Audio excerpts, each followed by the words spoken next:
사도 바울이 에베소 교회에서 특별히 정의를 내리고 또 가르치는 내용 가운데 하나가 새 사람이라고 하는 용어입니다. 이 표현은 우리가 옛사람이라고 하는 예수 그리스도를 믿기 전과 예수 그리스도를 믿은 후가 다르다라는 것을 명확하게 구분짓는 역할을 할 뿐만 아니라 새 사람이라고 하는 하나님이 새롭게 창조하셨다라고 하는 것을 의도적으로 드러내는 귀한 표현이라고 생각합니다. 문제는 새 사람을 입었는데 그 새 사람을 입은 것이 도대체 무슨 의미고 새 사람이라고 하는 우리를 향한 그 표현이 그럼 어떻게 살아야 되느냐, 새 사람의 삶이란 무엇이냐에 대해서 5장과 6장에서 우리에게 가르치고 있습니다. 새 사람의 삶이란 단지 외적인 변화나 종교적 행위의 전환을 의미하지 않습니다. 그것보다는 본질적인 정체성의 변화를 가리키고 하나님의 자녀로 새롭게 창조된 자로 살아가는 삶의 모습을 의미합니다. 사도 바울은 이러한 새 삶의 방향이 세상의 가치 중심이 아니라 아버지 하나님을 닮는 것이라고 말하고 있습니다.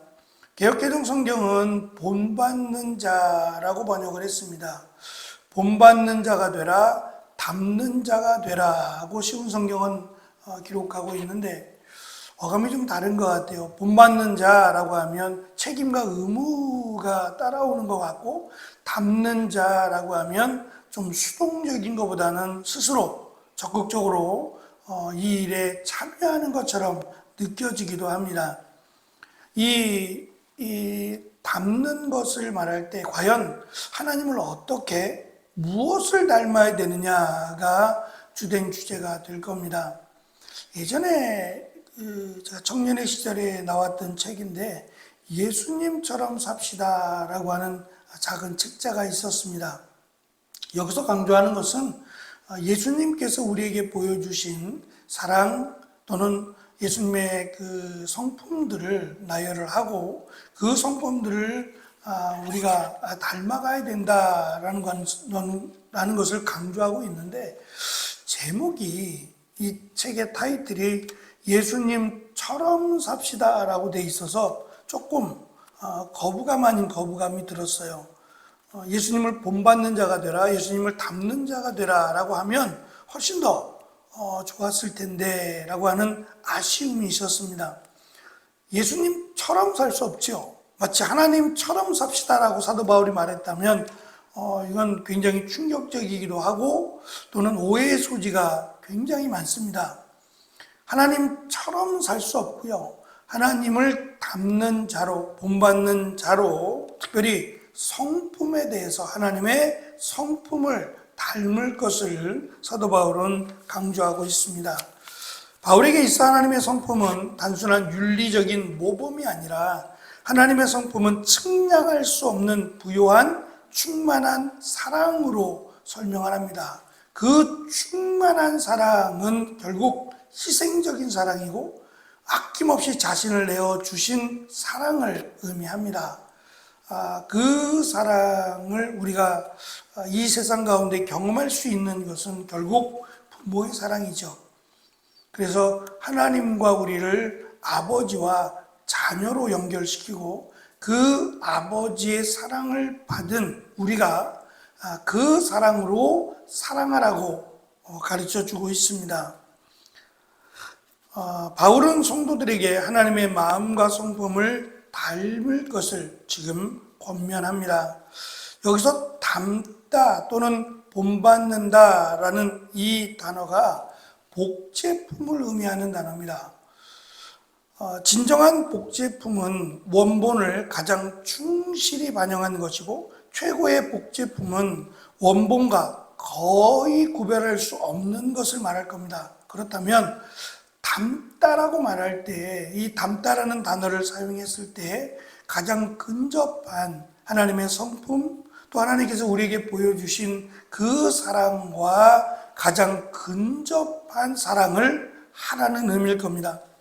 바울은 자신과 교회가 그리스도를 닮는 삶을 살아가고 있고 성도들 역시 그러한 삶을 따라야 한다. 나를 본받는 자가 나를 닮는 자가 되라 라고 하는 말을 수시로 했습니다.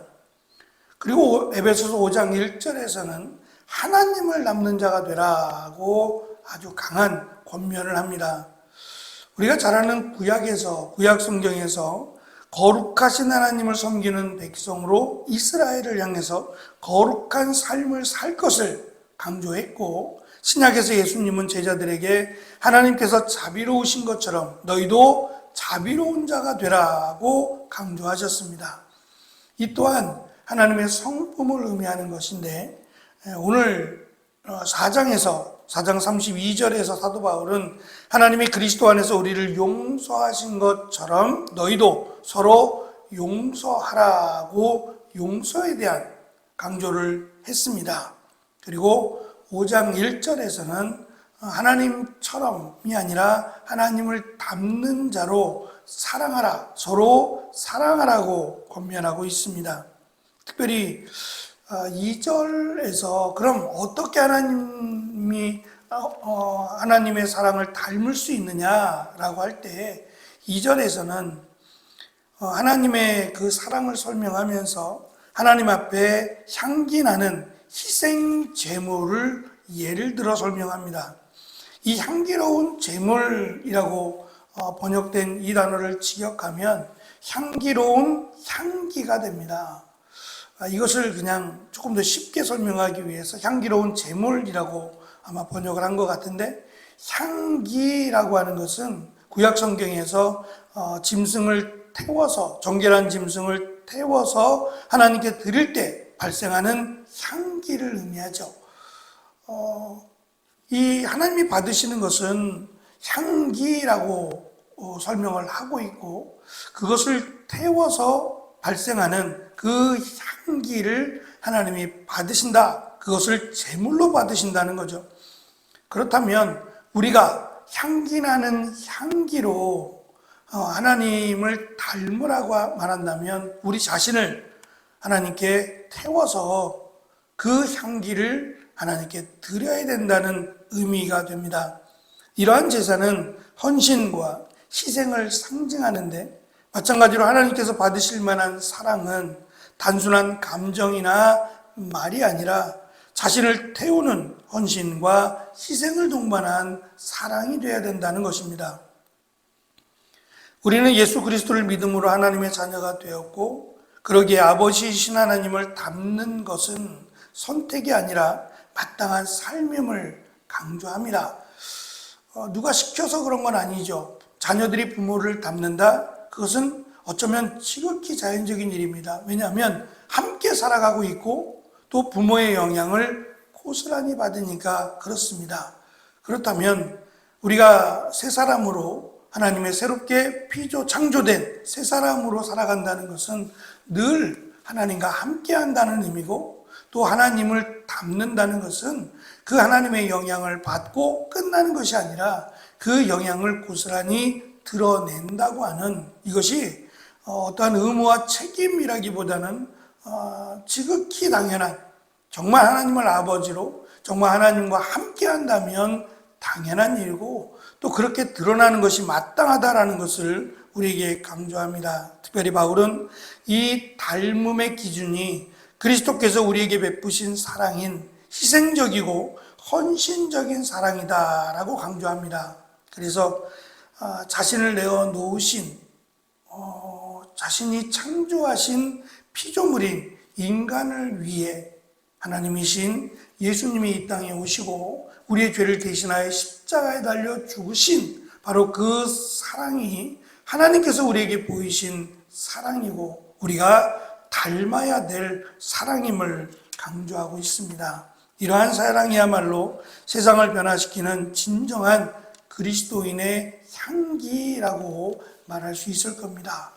우리가 자주 사용하는 향기는 결국 우리를 태워서 드리는, 우리를 희생하고 우리를 헌신하여 드리는 거룩한 산 제사와 같은 향기를 의미합니다. 이러한 향기를 드러내고 또 우리의 향기를 받으시는 하나님 앞에 오늘도 힘써 은혜 가운데 감사함으로 살아가는 복된 하루가 되시기를 축원합니다. 기도하겠습니다.